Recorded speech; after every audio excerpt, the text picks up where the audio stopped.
And here's the key idea. Just as different vibrational patterns or frequencies of a single cello string create what we hear as different musical notes, the different ways that strings vibrate give particles their unique properties, such as mass and charge. For example, the only difference between the particles making up you and me and the particles that transmit gravity and the other forces is the way these tiny strings vibrate. Composed of an enormous number of these oscillating strings, the universe can be thought of as a grand cosmic symphony. And this elegant idea resolves the conflict between our jittery, unpredictable picture of space on the subatomic scale and our smooth picture of space on the large scale. And it's the jitteriness of quantum theory versus the gentleness of Einstein's general theory of relativity that makes it so hard to bridge the two, to stitch them together. Now, what string theory does, it comes along and basically calms the jitters of quantum mechanics.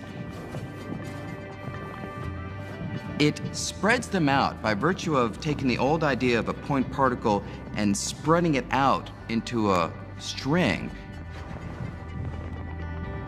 So the jittery behavior is there, but it's just sufficiently less violent that quantum theory and general relativity stitch together perfectly within this framework.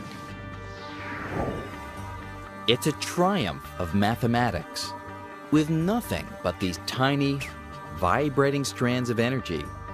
String theorists claim to be fulfilling Einstein's dream of uniting all forces and all matter. But this radical new theory contains a chink in its armor.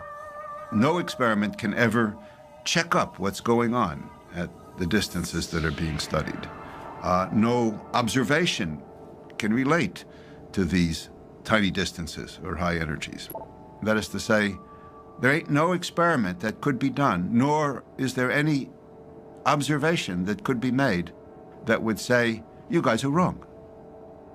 The theory is safe, permanently safe. Is that a theory of physics or a philosophy? I ask you. People often criticize string theory for saying that it's very far removed from any direct experimental test, and surely it's not really a branch of physics for that reason. And my response to that is simply that they're going to be proved wrong.